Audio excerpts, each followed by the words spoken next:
Hi everyone, it's your friend Zakiyyah. I'm a hair and scalp specialist, kitchen alchemist, and the founder of BLUMSEED. I help women of color realize and reawaken their individual true beauty, use fresh botanicals, fresh herbs, and Ayurvedic bases to heal and nourish the hair and scalp. So if any of you guys didn't know me, that's who I am.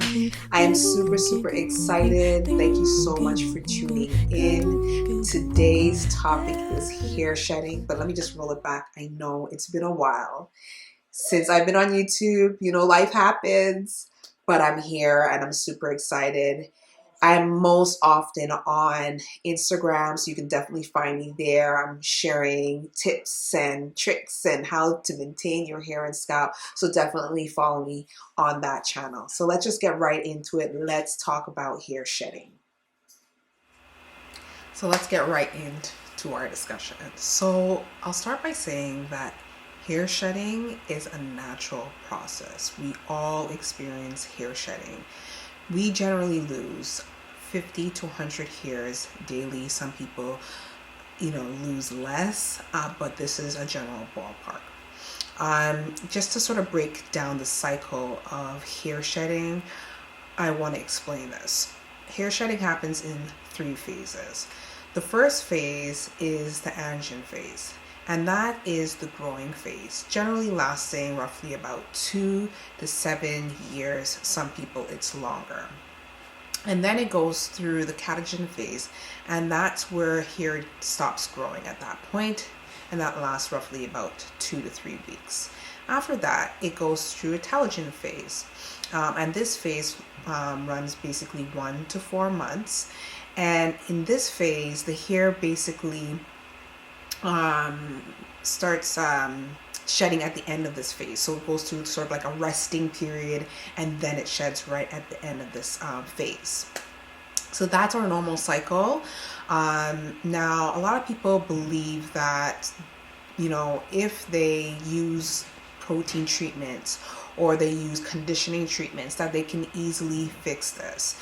Really, you can't do that, and the reason because it's not really an issue with regards to your hair. It's a hormonal issue and the effects of the hormones on the hair follicle itself. Okay, so that's why it's all internal with your hormones. So one thing is that if you are, for example, you just had a baby, you can experience postpartum shedding, and that's quite normal. A lot of women who have just recently had a baby, they will see that their hair will shed a lot, right? Your hormonal level have declined drastically, and that's why this happens. And that is quite normal. After some time, some months in, with good eating habits, your hair will grow back. So that's quite normal. I'm going to list some examples of when you can possibly experience excessive hair shedding. Some examples are chemotherapy. Pretty much if you're taking chemotherapy, you're experiencing hair shedding like crazy. High fever, anemia, menopause, if you've have your period, so we talked about pregnancy, hereditary, where it runs in the family, crash diets or low protein diets are some examples, and certain medications as well. They can definitely cause excessive hair shedding. So I'm going to dive a little bit deeper, and let's talk about some of the ones that I pointed out. So for example, birth control. Now, birth control, that hormonal pill is very strong and has effect on the body. And basically that birth control basically tricks the body into believing that it's pregnant, so that you don't get pregnant. So what it does is it pushes the hair from the growing phase into the resting phase too soon, and you experience a vast amount of hair shedding. This is called telogen effluvium, where you're losing a whole bunch of hair at one time, roughly about 30 to 70% of your hair at one time. So if you are really sensitive to this hormone, or hair loss is hereditary, you may be particularly sensitive to birth control, and you might want to look at either one, you abstaining from having sex, or you and your partner, either one, can wear protection. And that's, like I said, if you are sensitive to birth control and you're experiencing excessive hair shedding.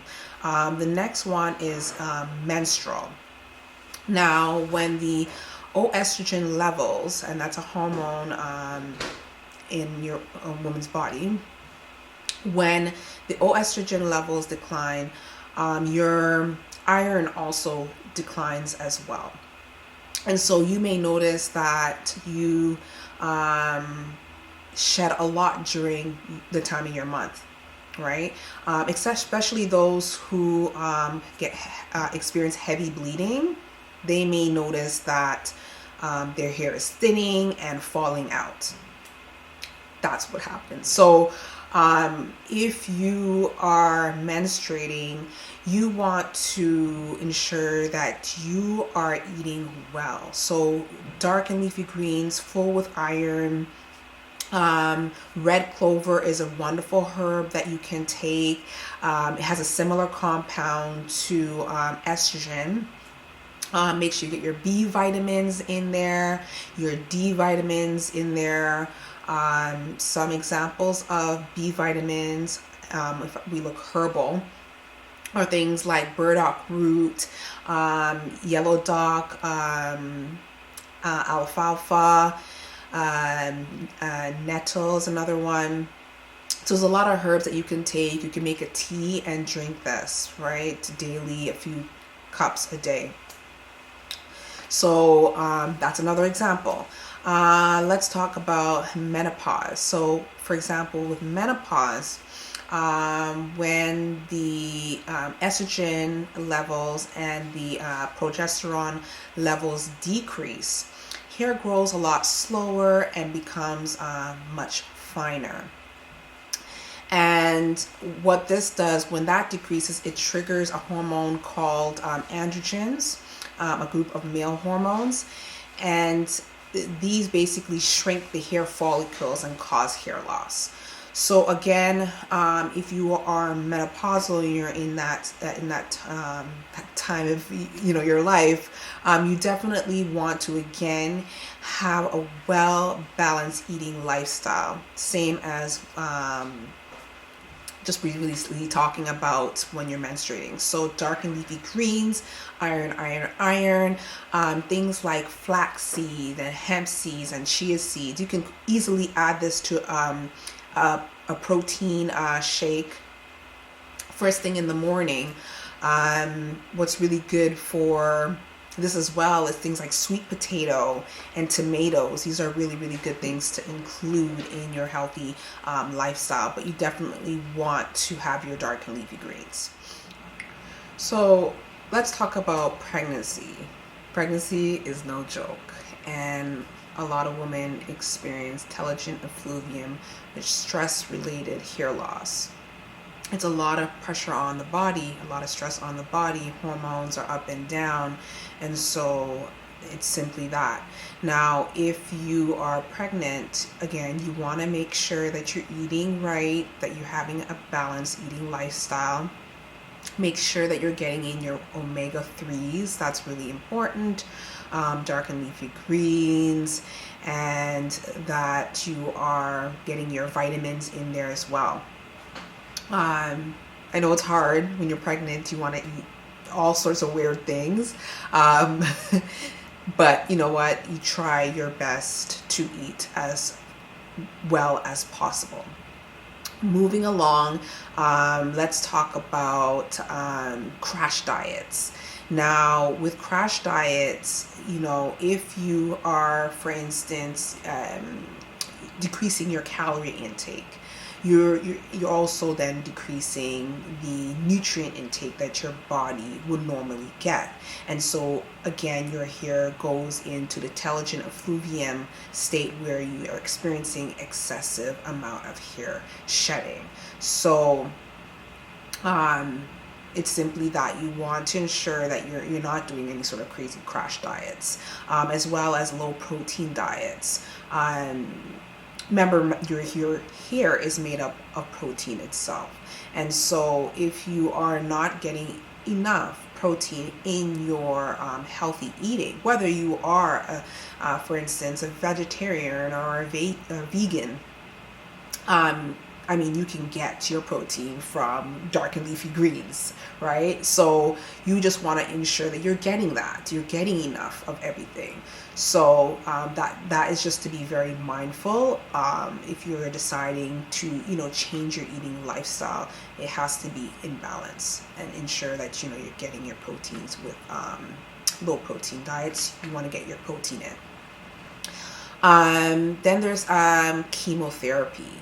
Now, chemotherapy basically shifts the hair quite quickly into from the anagen phase, which is the beginning phase where it's growing, directly into hair shedding. And you can see this over the period of a few days or a few weeks. It's a very, very powerful medication process.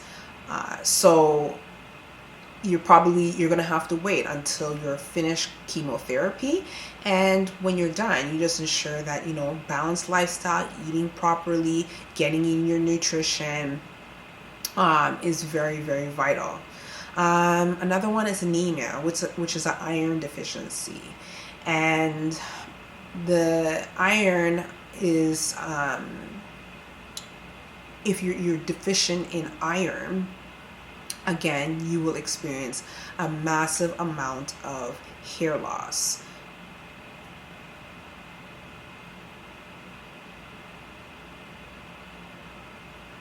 So let's move on to talking about anemia. Anemia is another one. Anemia is an iron deficiency, and iron is a critical ingredient for the making of red blood cells. Inside red blood cells consists of a protein called hemoglobin, and hemoglobin basically carries oxygen to the cells in your body, as well as the cells that stimulate hair growth. And so if you are anemic, again, you want to ensure that you are eating very well, that you're getting in your vitamins and your nutrients, B vitamins again, your D vitamins, you are eating a lot of dark and leafy greens. You just want to have a really, really nice balance, just like all the other mentions of in terms of what can cause excessive hair shedding. You want to follow through on eating properly. And so, I mean, I can go on and on. Then there's the medications, right? There's a lot of medications that people take for various reasons, whether it be that they are suffering with depression, so there's medication for that, steroids, epilepsy drugs, mood stabilizers, weight loss drugs, anti-clotting drugs. The list goes on and on and on. So if it is that you're taking these drugs and you experience excessive amounts of hair shedding, more than normal, then you definitely want to speak to your doctor about this, or speak to a hair and scalp specialist. And there's natural alternatives to a lot of the things that we suffer with. So you may want to definitely look into those avenues if you are experiencing excessive hair shedding due to the medications that you are taking. So I can go on and on and on, but I just basically want to reiterate that it is a hormonal issue with a lot of these things, and so you have to go inward, and not that you're going to and not that you're not going to ensure that you're using products that will nourish and heal and rejuvenate your hair and scalp. You should always do that, but if it doesn't work, and you're not doing anything inwardly, then know that that's the reason why. Okay, so hopefully I've shed some light on this topic. If any of you guys have questions, you can post them down below. If you're struggling with any of these, you can also contact me. I do consultations online, Zoom. And so you can book a consultation if you just go to my website, www.bloomseed.com, and select book now and check off the consultation and book whatever date works best for you. Okay, I definitely want to help those of you who are struggling with this, and thank you so much for tuning in. If this was very informational to you, I can't speak now, then give this a thumbs up, share this with somebody who you know that may be experiencing this and who will benefit from this extra information. So thank you so much for tuning in. Take care, have a wonderful week ahead, and I'll see you on the next video.